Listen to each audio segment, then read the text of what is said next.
اعوذ باللہ من الشیطان الرجیم بسم اللہ الرحمن الرحیم۔ معزز خواتین و حضرات، السلام علیکم ورحمۃ اللہ تعالی وبرکاتہ۔ مجھے امید ہے آپ سب حضرات خیریت سے ہوں گے۔ یقیناً اللہ کریم ہم سب کی حفاظت فرمائے۔ اللہ رب العزت 100% دین کے مطابق زندگی گزارنے کی توفیق نصیب فرمائے۔ محترم سامعین، میں وادی طائف میں ہوں اور یہ جو مسجد آپ کو دکھا رہا ہوں یہ مکہ شریف کی بہت بڑی میقات ہے۔ میقات اس کو کہتے ہیں جو حضور پاک صلی اللہ تعالی وسلم کی پاک ذات نے مقرر فرمائی ہے۔ جب حاجی حج کرتے ہیں یا عمرے والے عمرہ کرتے ہیں تو احرام جس جگہ سے باندھا جاتا ہے اس کو میقات کہتے ہیں۔ تو یہ 5 میقاتیں ہیں، تو یہ سب سے بڑی میقات ہے، یہ اس کا ممبر شریف ہے اور اس کا نام منازل قرن منازل ہے، السبیل کبیر کے نام سے، تو منازل کے نام سے یہ مشہور ہے اور یہ وادی طائف کے اندر ہے۔ تو یہ سب سے بڑی مکہ شریف کی میقات ہے اور بہت بڑی یہ مسجد ہے۔ یہاں پر ابھی جو لوگ عمرہ کرنے کے لیے آئے ہوئے ہیں وہ اپنا احرام باندھ رہے ہیں، کیونکہ میں نے آج عمرہ نہیں کرنا، میں نے کل عمرہ الحمدللہ ادا کیا ہے اللہ رب العزت کے فضل و کرم سے۔ تو محترم سامعین، چند چیزیں میں نے آپ سے ذکر کرنی ہیں جو بہت دل کر رہا ہے اور شاید اس میں بھی وہی معاملات ہوں کہ میں اپنے جذبات کو قابو نہ کر سکوں، کیونکہ جب وادی طائف کا نام آتا ہے تو جو مسلمان ہے چاہے جس حالت میں بھی ہے، ایک دفعہ تو اس کو بہت زیادہ تکلیف ہوتی ہے۔ اور میرے تو جب بھی طائف کا نام سنتا ہوں تو میرے بال رونگٹے کھڑے ہو جاتے ہیں۔ تو محترم سامعین، ہوا کچھ یوں، آج سے 1450 سال پہلے ہمارے نانا حضور جن کے لیے کائنات رب تعالیٰ نے بنائی ہے اور اس کائنات کو انہی کے لیے سجایا ہے، بنایا ہے، ترتیب دی ہے اور اسی کے معاملات سے ہی دنیا کو عزت بخشی ہے۔ تو جب اللہ رب العزت نے ان کو نبوت کا اعلان کرنے کو کہا تو نانا حضور نے جب نبوت کا اعلان کیا تو اس وقت مکہ کے جو کفار تھے تو وہ بہت زیادہ خلاف ہو گئے، جس کی وجہ سے حضور پاک صلی اللہ تعالی علیہ وسلم کو بہت زیادہ تکلیفیں دی اور بہت زیادہ نقصان دینے کی کوشش کی، جس کی وجہ سے اللہ رب العزت کا جو حکم ہوا، کیونکہ کوئی بھی نبی ہے کسی بھی دور میں وہ اپنی طرف سے کوئی معاملات نہیں کرتا جب تک اس کو پاک پروردگار سے اس کو حکم نہیں ملتا۔ تو نانا حضور طائف کی طرف سفر کرنے کا ارادہ فرمایا، اور وہ کیوں فرمایا وہ میں بھی بتاتا ہوں آپ کو۔ تو محترم سامعین، طائف جو ہے بہت بڑا خوبصورت علاقہ ہے اور سرسبز ہے،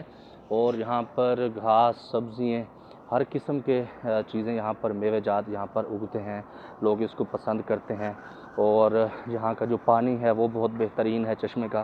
تو نانا حضور نے یہ دل میں خیال کیا اللہ رب العزت کے حکم سے کہ یہاں پر میں جاؤں گا، اور یہاں کے بہت بڑے بڑے سردار تھے، بڑے بڑے قبیلے تھے۔ محترم سامعین، یہ میقات کے اوپر بورڈ لگا وہ میقات قرن منازل کے نام سے، السبیل الکبیر، السبیل للکبیر کے نام سے یہ بڑی میقات ہے۔ تو محترم سامعین، جب نانا حضور نے یہ سوچا، اور ان کے ساتھ ایک صحابی تھے حضرت زید بن حارثہ رضی اللہ تعالی عنہ، وہ نانا حضور کے اولاد سمجھے جاتے تھے، بیٹے شمار کیے جاتے تھے۔ تو حضور پاک صلی اللہ تعالی وسلم کی پاک ذات کا یہ خیال تھا کہ جب یہاں پر جائیں گے تو لوگ بڑے بڑے سردار ہیں وہ میری بات سنیں گے، اور اگر وہ مسلمان ہو جاتے ہیں، اللہ رب العزت ان کو اسلام کی دعوت عطا فرماتے ہیں، تو دین کا کام بہت آسان ہو جائے گا۔ اور وہ بہت بڑے جنگجو ہے، مطلب جنگ لڑنے کی بڑی مہارت تھی ان سرداروں کو، بہت بڑے بڑے معاملات تھے۔ تو نانا حضور جب یہاں پر تشریف لائے تو راستے میں جو معاملات چل رہے تھے، اور یہ تقریباً مکہ مکرمہ سے تقریباً 90 یا 100 کلومیٹر وادی طائف ہے جس جگہ پر ہم کھڑے ہوئے ہیں، اور یہ جس جگہ پر میں ویڈیو بنا رہا ہوں یہ میقات کی جگہ ہے، اس سے تقریباً کوئی 30-40 کلومیٹر پیچھے وہ مقام ہے جہاں پر حضور پاک صلی اللہ تعالی وسلم کی ذات کا وہ معاملات ہوئے جو کسی بھی مسلمان کو کبھی بھی زندگی کے اندر نہیں بھولیں گے۔ جب بھی اس کو یاد کرے گا تو انشاءاللہ اس کے آنسوں نکل آئیں گے۔ تو محترم سامعین، جب حضور پاک صلی اللہ علیہ وسلم یہاں پر تشریف لائے تو سرداروں کے پاس کے 3 بڑے سردار تھے، تو ان کو جب دین کی دعوت دی تو ایک نے کہا کہ میں ایسے جھوٹے انسان سے بات کرنا بھی اپنی توہین سمجھتا ہوں، تو دوسرے نے بھی ٹھکرا دیا، تیسرے نے جو بچے تھے بہت شرارتی قسم کے، جیسے ہم کہتے ہیں کہ اے بچے بڑے کنجر دے پتر نے، مطلب پنجابی میں ہم کہتے ہیں کہ یہ بڑے خرناس نے، تو یا پختو میں کہتے ہیں کہ دا سڑے ڈیر خطرناک دے، تو وہ اس طرح پھر انہوں نے ان بچوں کو پیچھے لگایا حضور پاک صلی اللہ علیہ وسلم کی پاک ذات کے پیچھے وہ پتھر مارتے رہے۔ تو محترم سامعین، حتیٰ کہ اتنے پتھر مارے کہ نانا حضور کے پاؤں جو تھے وہ خون سے تر ہو گئے، جوتے مبارک خون سے تر ہو گئے۔ تو لیکن دین کو نہیں چھوڑا، اپنی امت کو بتایا ہے، دکھایا ہے کہ دین پر چلنا بڑا مشکل ہے لیکن ہمارے لیے بہت زیادہ آسان کر گئے۔ آج جب بھی یہاں پر تشریف لاتے ہیں ہمارے پاس گاڑیاں اویلیبل ہوتی ہیں، کھانا پینا ہمارے پاس ہوتا ہے، سارے معاملات ہوتے ہیں۔ تو وہ صحابی بھی ساتھ تھے، تو حضور پاک صلی اللہ علیہ وسلم جب وہاں سے اتنے پاؤں مبارک سے خون بہ رہے تھے، جوتے تر ہو گئے تھے خون سے، تو حضور پاک صلی اللہ علیہ وسلم ایک انگور کے باغ کے اندر تشریف لے گئے، اور وہ باغ کی زیارت میں نے ابھی کی ہے۔ اس کے ساتھ جو مسجد بنائی گئی ہے وہ بھی اس کی میں نے زیارت کی ہے، کیونکہ گاڑی والے وہاں پر روکتے نہیں ہیں، گاڑی روکنا الاؤ نہیں ہے، بڑی گاڑی ٹیکسی وغیرہ وہ روکتے ہیں۔ تو جب نانا حضور وہاں پر تشریف لے گئے تو کچھ دیر کے لیے آرام کیا، اور جب وہ آرام کر لیتے تو وہ باغ تھا یہودی کا، تو اس نے اپنے خادم کو بھیجا کہ ان کو جا کے انگور پیش کرو، جو بھی ہے مہمان ہے لیکن آپ اس کو انگور پیش کرو۔ تو وہ جب یہودی کا خادم آیا انگور لے کر، تو حضور پاک صلی اللہ تعالی وسلم نے بسم اللہ شریف پڑھ کے اس کے اوپر شروع کیا کھانا۔ تو اس نے پوچھا جی آپ کون ہیں؟ تو حضور علیہ الصلوۃ والسلام کی پاک ذات نے فرمایا میں اللہ کا نبی ہوں، میں لوگوں کو دعوت دیتا ہوں تو لوگ یہ مجھ پر ظلم کرتے ہیں۔ تو محترم سامعین، وہ اسی وقت ہی مسلمان ہو گیا، وہ جو غلام تھا۔ اس کے بعد وہ اسی طرح حضور پاک صلی اللہ تعالی وسلم کی پاک ذات کے ساتھ چل پڑے، سفر میں 3 لوگ ہو گئے۔ تو حضور پاک صلی اللہ تعالی وسلم ایک جگہ پر پہنچے جس جگہ پر ابھی مسجد محمد رسول اللہ صلی اللہ علیہ وسلم کے نام سے اسی دور کی مسجد، 1450 سال پرانی وہ مسجد ابھی تک وہ تعمیر ہے، اور اسی حالت میں ابھی تک بھی لوگ وہاں پر نماز پڑھ رہے تھے، لیکن ہماری گاڑی والے نے وہاں پر نہیں روکا۔ تو محترم سامعین، وہاں پر ایک پتھر تھا، تو حضور پاک صلی اللہ تعالی وسلم کی پاک ذات نے اس کا ٹیک لگایا۔ تو محترم سامعین، جب ٹیک لگایا تو کفار نے، مشرکین نے یہ پلان کی کہ ہم اوپر سے پتھر ڈالتے ہیں ان کے اوپر۔ تو بڑے بڑے پتھر پھینکے، تو اللہ رب العزت کے نبی علیہ الصلوۃ والسلام کی پاک ذات نے فرمایا کہ آپ اگر اللہ کے حکم کے لیے آ رہے ہو تو پھر آ جاؤ، مجھے نقصان دینا ہے جو بھی کرنا ہے، اگر آپ ان کی وجہ سے آ رہے ہو تو پھر آپ وہاں پر رک جاؤ۔ تو محترم سامعین، ابھی بھی بڑے بڑے پتھر وہاں پر ویسے ہی رکے ہوئے ہیں، جیسے آدمی کسی چیز کو گراتا ہے تو نیچے آ کے پھنس جاتی ہے،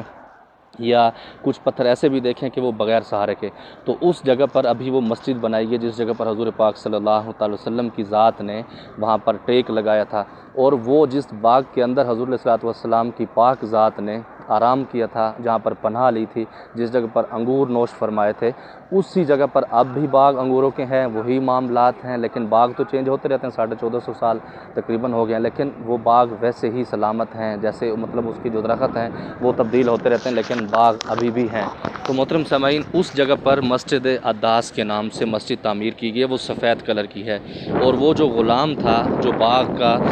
غیر مسلم یہودی تھا، اس کا جو غلام انگور لے کر آیا تھا حضور علیہ الصلوۃ والسلام کی پاک ذات کے لیے، تو اس کا نام عداس تھا، تو اسی کے نام سے وہ مسجد ابھی بھی وہاں پر تعمیر ہے۔ تو محترم سامعین، اللہ رب العزت نے پھر جب وہ حضور پاک صلی اللہ تعالی وسلم کی پاک ذات وہاں پر آرام کر رہے تھے تو اللہ رب العزت کو یاد کر رہے تھے، اللہ رب العزت کی طرف سے 2 فرشتے آئے،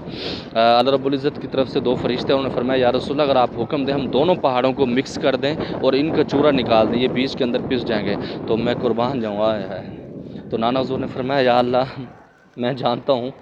آپ بھی جانتے ہیں کہ یہ لوگ بے سمجھ ہیں، ان کو عقل نہیں ہے، کم عقل ہیں، میں لیکن امید کرتا ہوں کہ جب بھی ان کی جو بھی نسل آئے گی ان کے اندر دین کا کام ہوگا، محبت کرنے والے ہوں گے۔ تو محترم سامعین، اللہ رب العزت نے وہی دعا نانا حضور کی قبول فرمائی، اسی کی نسل سے جو محمد بن قاسم رحمۃ اللہ علیہ جو پیدا ہوئے، پھر اللہ رب العزت نے ان کو مسلمان کیا، اور وہی چلتے رہے، پھر انہوں نے سندھ کو فتح کیا، ملتان شریف کو فتح کیا، اور ملتان شریف میں ابھی بھی ان کے بہت سارے جنگ کے آلات جو ہوتے ہیں وہ ابھی بھی وہاں پر ہیں۔ تو محترم سامعین، یہ نبی کی شان ہوتی ہے کہ جس جگہ سے گزرتے ہیں تو وہیں سے تبدیلیاں آ جائیں۔ تو محترم سامعین، طائف ابھی بھی بہت زیادہ خوبصورت ہے، یہاں پر سبزیاں بہت زیادہ ہوتی ہیں، مکہ شریف کی جتنی یہاں سے سبزیاں جاتی ہیں، جتنے فروٹ جاتے ہیں تو وہ طائف سے جاتے ہیں۔ تو محترم سامعین، جب بھی طائف کو یاد کیا جاتا ہے تو آدمی کی آنکھیں نم ہو جاتی ہیں، ہمت ختم ہو جاتی ہے کہ کتنے ظالم لوگ تھے اور اتنا ظلم کس ہستی پر کیا بس، لیکن جتنا انہوں نے قربانی دی ہماری وجہ سے آج ہم یہاں پر گاڑیوں پر بھی آتے ہیں، پتہ نہیں کیا کیا استعمال کرتے ہیں، لیکن پھر بھی ہم کہتے ہیں کہ ہم تھک گئے ہیں۔ تو آپ خود اندازہ لگائیں 90-100 کلومیٹر پہاڑی کے اندر سفر کرنا کوئی عام بات نہیں، بہت بڑی مشکل بات تھی، اور ایک ہی صحابی کے ساتھ۔ تو محترم سامعین، یہ نانا حضور کی شان ہے۔ ابھی میں آپ کو پیچھے سے دکھاتا ہوں، یہ جو آپ کو نظر آ رہے ہیں ابھی آگے کی طرف، اوپر کی طرف، یہ سارے پہاڑ ہیں۔ تو محترم سامعین، یہ وہ جگہ ہے جس جگہ پر نبی علیہ الصلوۃ والسلام کی دعائیں مبارک قبول ہوئی، تو اللہ رب العزت نے آج اس کو بہت بڑا دین کا گہوارہ بنایا اور سارے معاملات کیے۔ مجھے امید ہے آپ دعاؤں میں ضرور یاد رکھیں گے، اللہ کریم ہم سب کی حفاظت فرمائے، 100% دین کے مطابق زندگی گزارنے کی توفیق نصیب فرمائے۔ اللہ تعالیٰ تمام امت مسلمہ کو یہاں کی با ادب حاضری نصیب فرمائے۔ السلام علیکم ورحمۃ اللہ تعالیٰ وبرکاتہ۔